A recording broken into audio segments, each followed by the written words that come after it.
제 개인적으로는 바닥이라고 보고 있고 호재들이 이제 하반기에 집중되어 있기 때문에 아래로는 닫혀 있고 위로는 상당히 열려 있다라고 볼 수가 있고 또 이런 역사적인 구간이 사실 없었단 말이죠.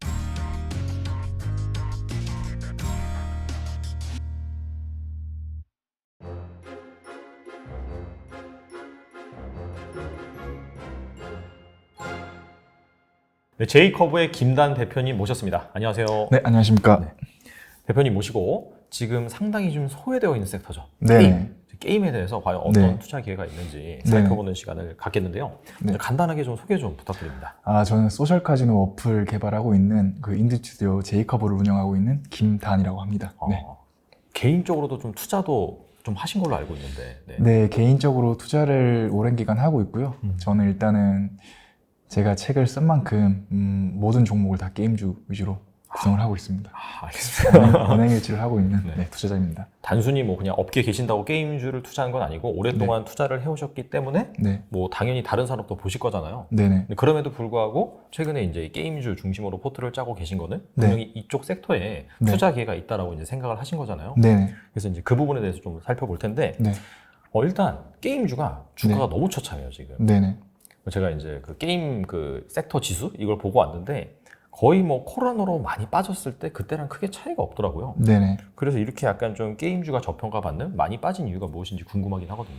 일단은 저평가됐다는 견해에 대해서는 굉장히 그렇고요. 일단은 거의 금융위기 이제 중반부 수준으로 많이 빠져 있고 그 이유는 제가 봤을 때는 세 가지가 있습니다. 이제 첫 번째는 일단 2017년도 그 사드 사태로 인해서 한한령이 있었죠. 그래서 이제 중국이 국내 판호 발급을 중지를 하면서 중국 시장이 조금 막히면서 그때부터 이제 본격적으로 소외가 되기 시작했고 그리고 금리 인상이 본격적으로 단행되기 전에 그때 아마 고성장주 게임주를 포함해서 이제 많이 빠졌는데 특히나 이제 그 한한령 이슈랑 이제 그 가중이 되면서 조금 더 많이 빠진 경향이 있고요.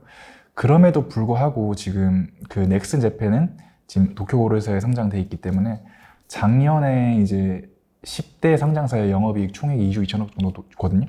현금 창출 능력이 굉장히 좋아요. 그리고 이제 이거는 제가 예측을 드리는 건데 국내가 게임 산업이 이제 형성된 지 한 20년 정도가 돼 있는데 그 올해 이제 역사상 처음으로 그 합산 영업이익 10대 상장사의 합산 영업이익이 3조 원을 돌파하는 역사적인 해라고 생각이 듭니다. 그래서 올해요.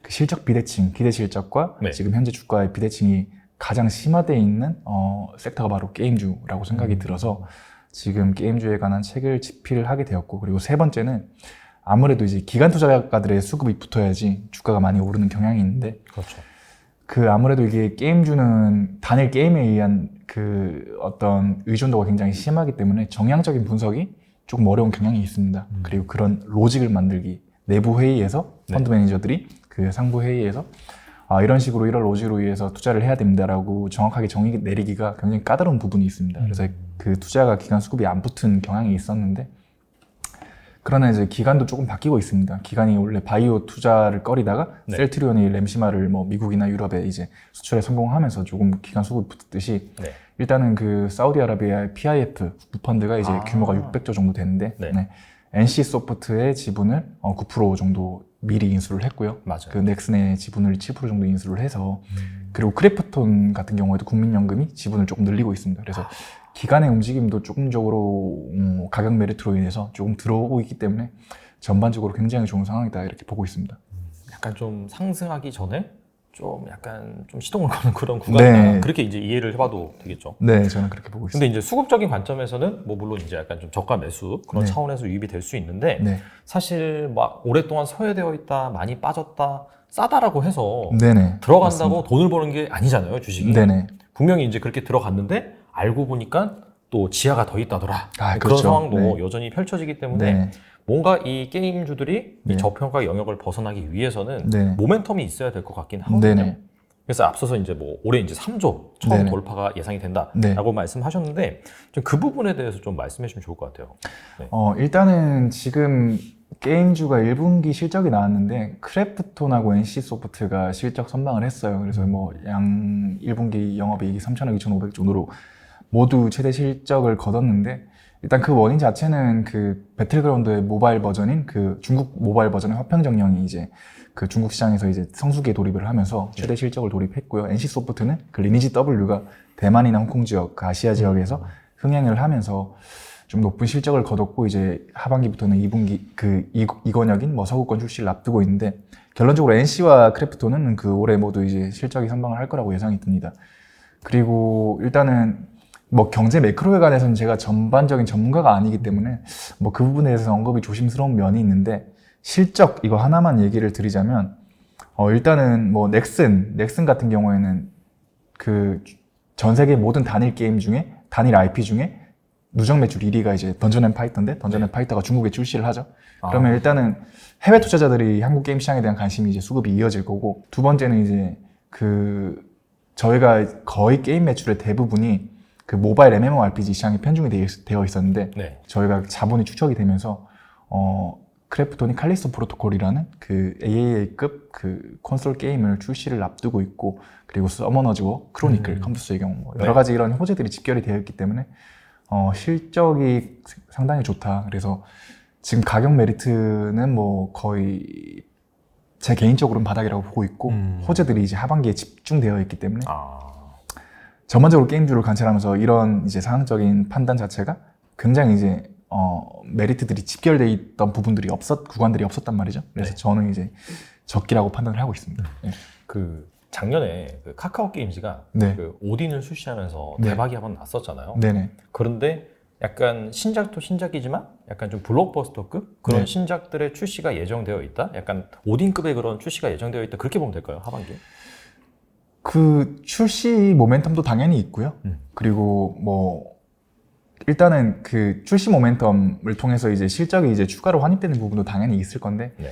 일단은 지금 게임 같은 경우에도 매출이 꾸준하게 잘 나오고 있거든요. 뭐 예를 들어서 뭐 당장 봐도 리니지 W나 뭐 크래프톤의 배틀그라운드 같은 경우는 잘 나오고 있기 때문에 그런 이제 시장 전체의 온기가 섹터 자체의 온기가 불어넣게 되면은 그 신규 환입 부분 외에도 기존에 어떤 매출이 발생되는 부분에 있어서도 이제 조금 재평가가 이루어질 거라고 예상이 되고 있기 때문에 네, 그런 부분에 있어서도 상당히 수혜가 기대된다고 볼 수 있습니다. 그러면 방금 말씀하신 그런 거 외에도 뭐 기대되는 신작 라인업을 가지고 있는 뭐 그런 회사들이 있을까요? 일단은 뭐 제가 이제 차례차례 짚어드리자면은 일단은 넥슨은 아까 말했던 던파 모바일의 중국 출시가 굉장히 이슈가 될 수 있고요. 그리고 NC 소프트는 그 프로젝트 TL이라고 네. 그 NC 소프트는 리니지를 통해서 거의 뭐 90% 이상의 영업이익을 벌어들이고 있잖아요. 근데 그렇죠. 이제 프로젝트 TL이라는 그 게임 자체가 처음엔 리니지의 어떤 다른 버전으로 개발을 하려고 진행이 되었다가 이제 한 8년 전쯤에 방향을 선언해서 새로운 IP의 어떤 게임을 출시하자 그렇게 해서 제작비 한 1,000억 정도를 들여가지고 국내 역사상 최대 제작비를 들인 신규 IP인데 뭐 이거에 대해서 흥행을 지금 당연히 예단할 수는 없겠지만 지금 리니지 W가 지금 해당 어떤 역할을 잘해주고 있는 상황에서 프로젝트 TL이 1매출 10억 정도만 달성을 해도 그 추가적으로 발생되는 영업이익 환입 효과가 굉장하거든요. 그래서 네네. 아래로는 닫혀있고 위로는 상당히 열려있다라고 볼 수가 있고 그리고 뭐 컴투스 같은 경우에는 서머너즈 워, 크로니클, 서머너즈 워가 1억 4천 정도의 그 누적 회원을 돌파하고 있는데 그거를 8년 만에 이제 리뉴얼을 해서 새로운 시리즈물로 출시를 하고 있기 때문에 이 부분도 기대를 해볼 만하다고 볼 수 있습니다. 그리고 뭐 펄어비스는 뭐 붉은 사막, 검은 사막이 이제 새로운 버전인 붉은 사막을 출시하고 그래서 뭐 신규 IP, 신규 시리즈물은 거의 지금 모멘텀들이 그 하반기에 집결이 돼 있어요. 근데 또 이런 역사적인 구간이 사실 없었단 말이죠. 오래 기간 관찰을 하면서. 그래서 굉장히 좋다고 보고 있습니다. 사실 게임주가 막 본격적으로 올랐던 시기가 제 기억에는 한 2015년도? 네네, 그때 맞습니다. 막 부각받았었거든요. 네네네. 근데 사실 그때부터 지금까지 약 한 7년, 8년? 네네. 놓고 봤을 때 지금이 어떻게 본다면은 그런 굵직한 라인업들이 가장 많이 위치해 있는 그런 상황이다. 그렇게 볼 수 있는 건가요? 그럼? 네, 저는 뭐 20년 만에 굉장히 좋은 시기가 왔다. 그렇게 좀 감히 판단을 하고 있습니다. 알겠습니다. 근데 이제 공교롭게도 하반기에 몰려있다. 네네. 그런 차원에서 지금 상황에서 관심을 가져볼 만하다. 네네. 그렇게 맞습니다. 이제 생각해보면 좋을 것 같아요. 그리고 이 게임이라고 하면 단순히 뭐 그냥 만들고 출시하고 뭐 그렇게 되는 거 아니야라고 생각할 수 있는데 그래도 그 게임 산업의 비즈니스 모델 꼭 네. 알아야 되는 그런 네. 부분이 있다면 뭐가 있을까요? 일단은 세 가지 플레이어가 있습니다. 일단은 첫 번째는 당연히 개발사가 있겠고요. 두 번째는 퍼블리셔. 네. 세 번째는 그 플랫폼이 있을 수가 있는데 개발사와 그 퍼블리셔에 관해서 먼저 얘기를 드리자면 개발사는 말 그대로 게임을 개발하는 주체고 퍼블리셔는 그 게임을 개발해서 개발한 게임을 가지고 운영하고 마케팅하는 주체라고 말씀을 드릴 수가 있습니다. 그래서 네. 기본적으로 배분율은 약 3대 7 정도로 개발사가 3, 뭐 퍼블리셔가 7 정도를 먹는 구조인데 네. 근데 이제 거의 대다수의 게임사들은 개발사가 퍼블리셔를 같이 하고 있죠. 왜냐면은 그 퍼센테이지 굳이 줄 이유가 없으니까. 근데 국내에서 가장 유명한 퍼블리셔는 카카오 게임즈가 있어요. 카카오 게임즈가 퍼블리싱 영업을 잘할 수 있는 이유는 네. 카카오라는 그 독점적인 플랫폼이 있잖아요. 그래서 아까 오딘도 말씀을 해주셨지만 오딘이 라이온 하츠라는 개발사의 게임이었어요. 근데 그거를 이제 카카오가 퍼블리싱을 하고 있었는데 게임 자체가 너무 게임성이 훌륭한 거죠. 그래서 지분을 야금야금 인수를 해서 마침내 인수를 하게 됐어요. 그래서 이제 그 오딘이 카카오 게임즈의 게임이 된 건데 어쨌건 퍼블리싱은 국내에서는 거의 개발사가 퍼블리싱을 겸업한다 이렇게 보시면 될 것 같고 해외 같은 경우에는 저희가 이제 네트워크가 사실은 조금 부족한 부분이 있잖아요. 그래서 북미나 서유럽 같은 경우에는 그 퍼블리싱 위탁을 해서 네. 수수료를 지불하고 있고 중국 시장은 탄센트라는 거의 독점적인 퍼블리셔가 있다 이렇게 보시면 될 것 같습니다. 그리고 플랫폼은 뭐 모바일 같은 경우에는 당연히 이제 구글 마켓, 뭐 애플 마켓, 그리고 콘솔 같은 경우에는 엑스박스, 플레이스테이션, 그리고 PC 같은 경우에는 스팀 같은 경우가 독점적인 PC 플랫폼이라고 생각하시면 될 것 같습니다. 단도직입적으로 궁금한 게 사실 뭐 그런 플랫폼 같은 경우에는 그냥 빅테크 기업들이고 그래서 여기 약간 논외로 친다 하더라도 퍼블리셔가 더 매력이 있나요? 개발사가 더 매력이 있나요? 실질적으로는 퍼블리셔가 사실은 배분율이 많죠. 그렇게 그 생태계가 형성된 것 자체가 개발사가 당연히 이제 뭐 언뜻 보면은 배분율을 많이 받는 게 좀 타당하다고 느껴질 수가 있잖아요. 근데 예전 같은 경우에는 뭐 개발사가 이제 자금 여력이 없으니까 관계 역학에서 퍼블리셔가 더 우위에 섰던 거죠. 그래서 배분율이 그렇게 배분된 케이스가 많았는데 그래서 제일 이제 조금 안타까운 부분이 저희가 뭐 화평정령의 경우 뭐 배틀그라운드 모바일 버전 화평정령이나 뭐 여러 가지 이제 중국에 출시하는 게임 같은 경우는 저희가 이제 개발을 하고 세팅을 다 했는데 그 텐센트가 그 퍼블리싱 비용만으로 거의 이제 70% 80%를 다 이제 수익을 먹고 있으니까 진짜 많이 가져가는구나. 네, 근데 또 텐센트는 또 이제 그 막대한 자본력을 바탕으로 국내 게임사를 투자를 하고 해외 게임사를 인수를 하고 뭐 에픽 게임즈라든지 롤을 개발한 라이엇 게임즈라든지 그렇게 해서 머니 게임에 있어서 텐센트가 굉장히 좀 유리한 움직임을 가지고 가서 저희 게임 산업 입장에서는 조금 억울한 부분이 있다 이렇게 정의가 내려질 수가 있을 것 같습니다. 그러면 약간 투자 관점에서는 개발사 뭐 이런 것보다는 이제 퍼블리셔를 좀 보는 게 좋을까요? 자본력이 있는 뭐 이를테면 카카오 게임즈라든지 뭐. 근데 이제 그게 이제 거의 다 합체가 되어 있기 때문에 카카오 게임즈는 이제 거의 이제 조금 예외적인 케이스죠, 어떻게 보면은. 그래서 이제 뭐 개발사랑 퍼블리셔랑 뭐 이렇게 따로 보고 투자를 하는 것보다는 거의 이제 겸업을 하고 있기 때문에 카카오 게임즈도 지금 어떻게 보면 오딘에서 굉장히 매출이 거의 대다수가 발생을 하고 있잖아요. 그렇죠. 그래서 이제 구분해서 투자를 하기보다는 어떻게 보면은 같이 하고 있다 이렇게 보시고 게임을 투자를 하시는 게 조금 더 적합하다고 볼 수 있습니다. 알겠습니다. 그리고 그 게임 산업에 약간 뭐 트렌드 그런 게 있을 거잖아요. 뭐 게임사들 핵심 경쟁력, 최근에 약간 좀 IP 이런 것들이 주목을 받고 있는 것 같은데 여기에 대해서 말씀해 주시면 좋을 것 같아요.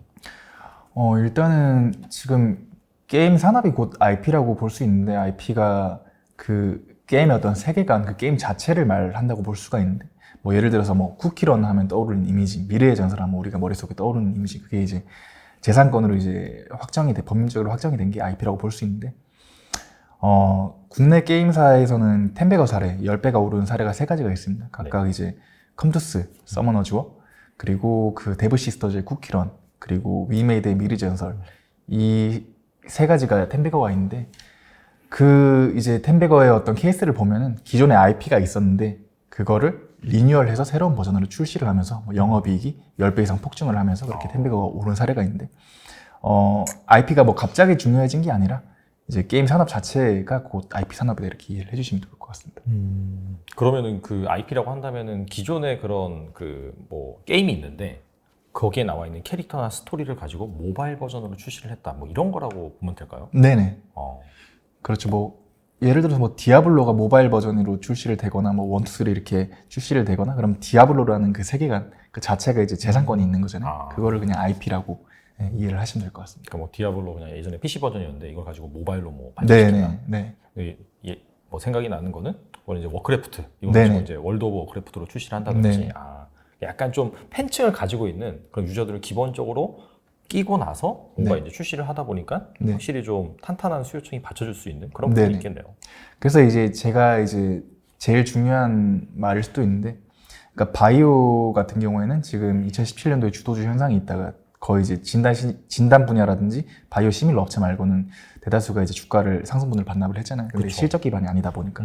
근데 IP가 기존의 고정 IP가 탄탄한 경우에는 아까 말했듯이 이제 마케팅 효율이 굉장히 높아요. 그러니까 이게 예측을 할 수 없는 부분이 아니라 기존 IP가 탄탄하면은 그러니까 뭐 리니지가 이제 뭐 PC 버전에서 리니지 모바일 버전으로 출시를 했는데 굉장히 많은 흥행을 거둬서 이제 영업이익이 한 5배 이상 올라갔죠. 그런 것처럼 기존 IP가 탄탄한 경우 그거를 재활용할 경우에는 그 사전 예약이나 뭐 CBT를 통해서 충분하게 흥행을 예측할 수 있기 때문에 바이오 말고 게임주는 그 미들리스크 하이리턴 게임이다. 그래서 어느 정도 예측할 수 있는 부분이 있기 때문에 굉장히 좋은 투자처다 이렇게 말씀드리고 싶습니다.